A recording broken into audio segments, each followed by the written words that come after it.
Hey guys! So today you and I are going to talk about introducing new concepts. So let's get into it. So the question in question was a little bit of a story. Hi Frederick, I've been watching your videos for more than a year now, and you have been instrumental in my career as a as a result. I'm not a I'm now a lead developer, but I'm finding that my coworkers are struggling to grasp the design and code patterns that I use, like the builder pattern, dependency injection, polymorphism, etc. I've explicitly laid out these concepts for them before and document basic examples plus working examples from the repos themselves in markdown files included in the repos.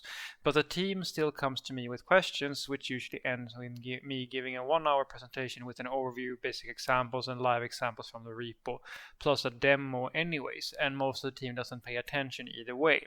How do you introduce new concepts to a team and encourage them to self-learn? The company has grown rapidly. With me recently joining, I've been trying to apply and enforce an engineering mindset to our software and system design going forward, rather than just code vomit and technical depth that has come before. Cheers. Right, there was a lot there. So first and foremost, I'll tell you something that is pretty important. The first thing, like you're mentioning a few things, like I'm not in any way going to make assumptions about like what language you have or so forth and so forth, because the thing that I've at least learned from all the years that I've been working in a range of different languages and work with different communities and so forth is something that I've mentioned before, guys. Different developer communities have different rituals or different practices and things like that that they focus more on versus other things. Each community has their own way of doing things a little bit.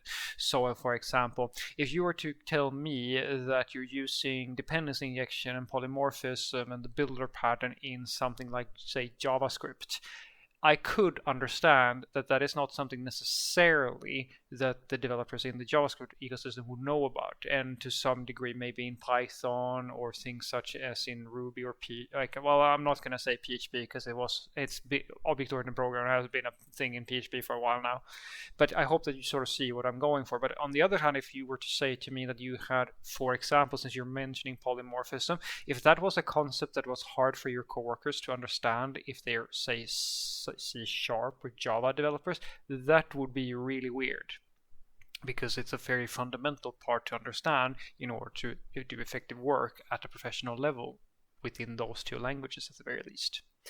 So the tips I'm going to give you now are, it's the thing that I usually do, and I want you to understand something before I go too far on that, and that is that my style of doing things is very much similar to how you would orchestrate a military squad or a sports team or something like that.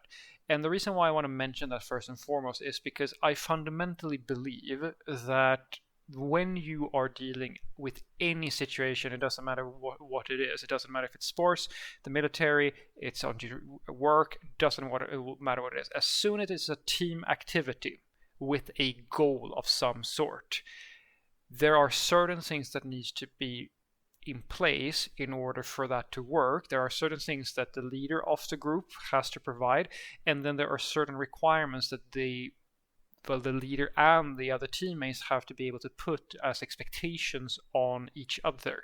And that is something that, if that is a mismatch, you will not make friends.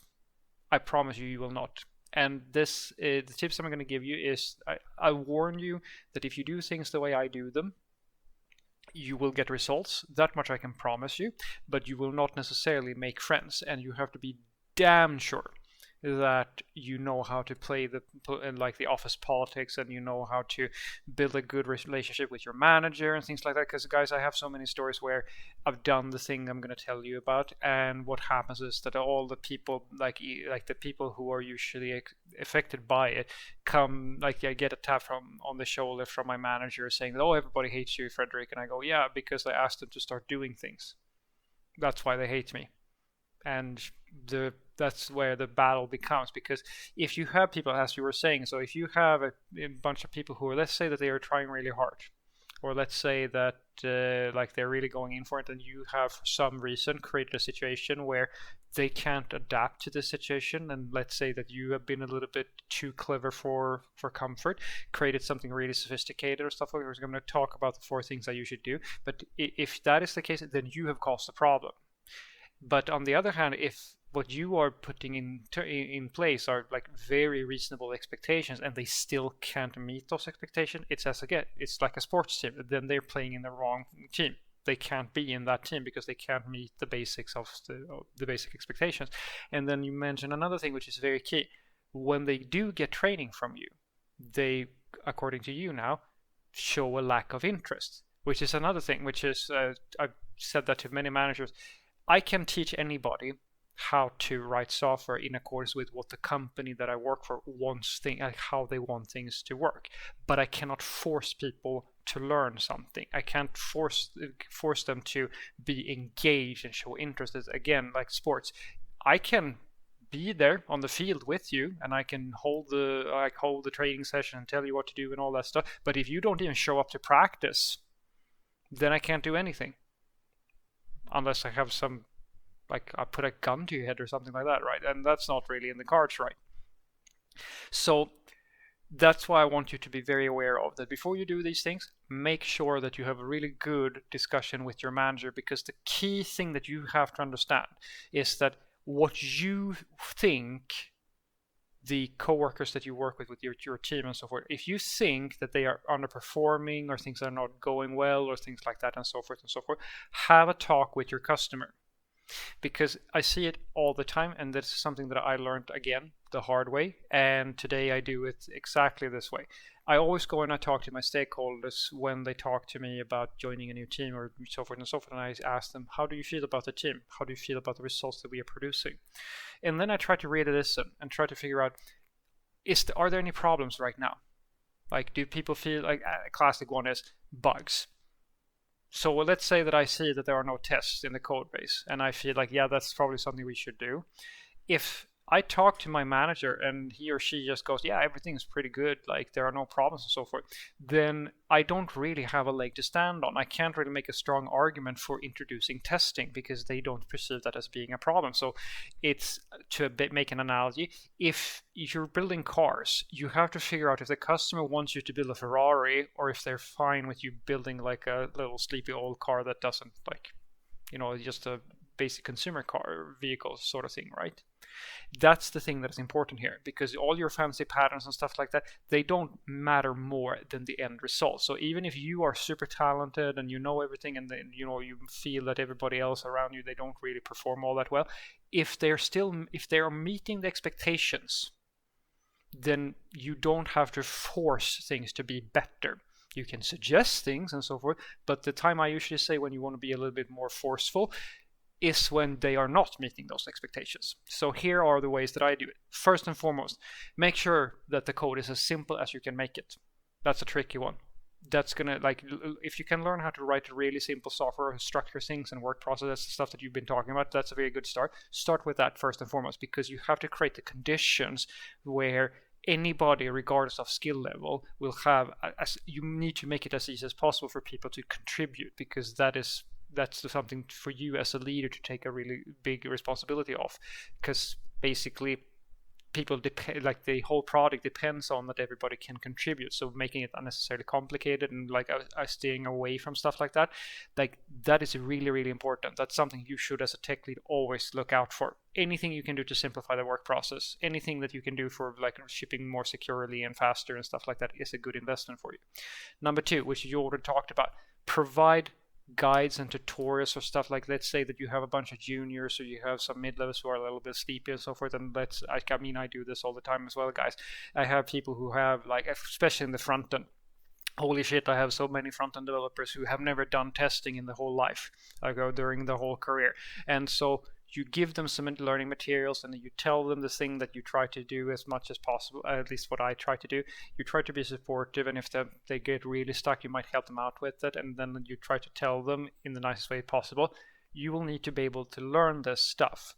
I'm sorry that this is something that like you might not be so familiar with, and we're going to try to be patient with you, but you have to learn it. You have to take responsibility for learning this, because we need to raise the quality in this scenario. We need to do it right.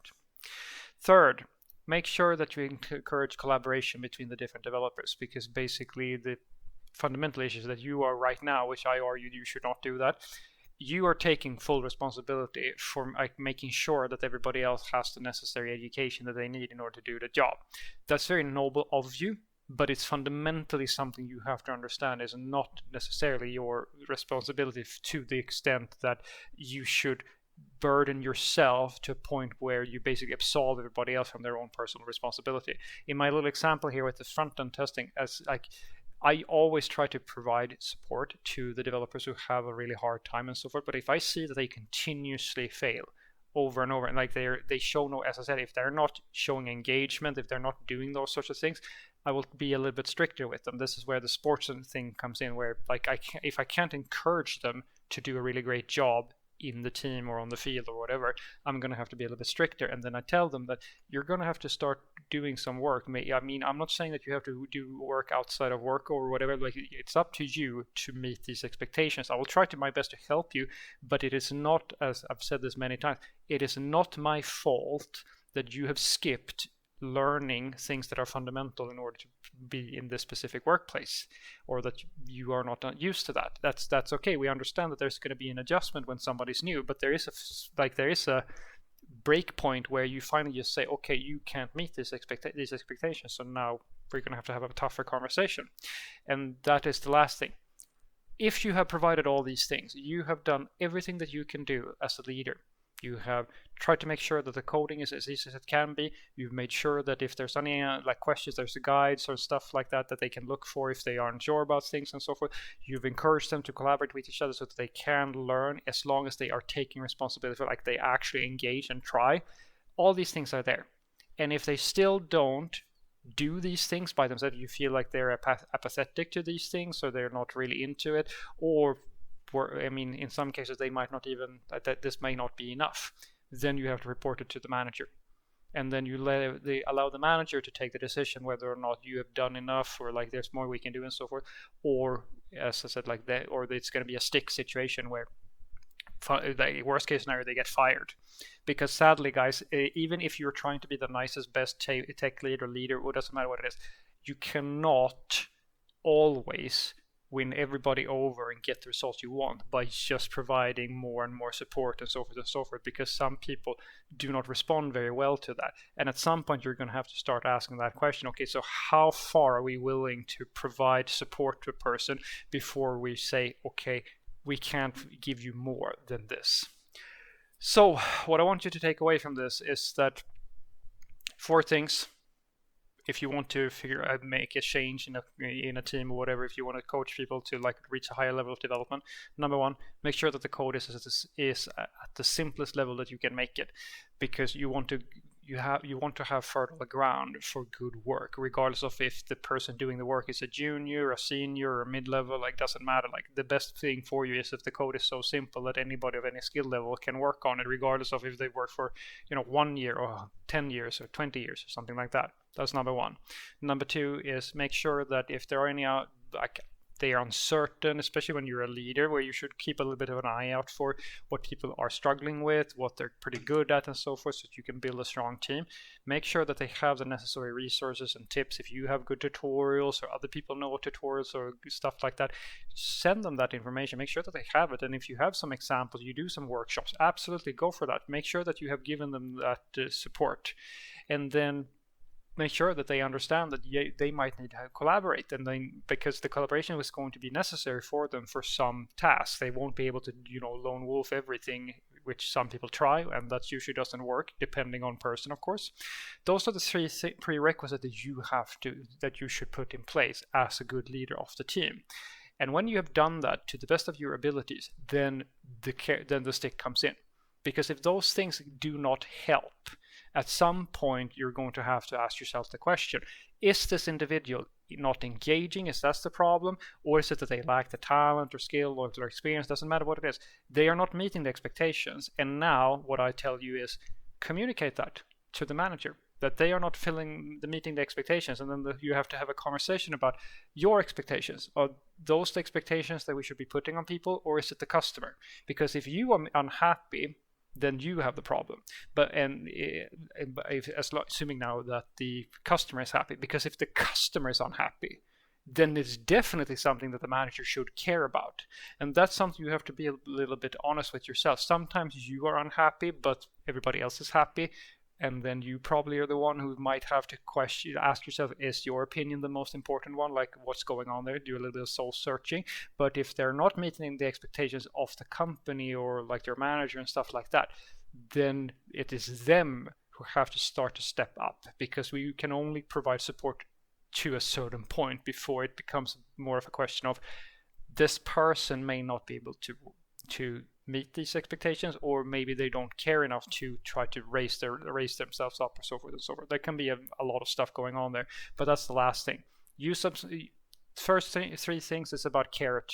Provide the environment that they need in order to succeed, and then use the stick when you don't see either engagement or positive improvement over. It depends on how long you want to do this thing. I usually don't wait for more than maybe a few months or something like that at most when we have an individual who has a hard time adjusting, because frankly speaking, it's really, really tricky to see like dramatic changes from people and like just have them skyrocket and now just get everything, even if you waiting a few months versus waiting a few years, like it's not gonna matter all that much in my experience. Have a great day.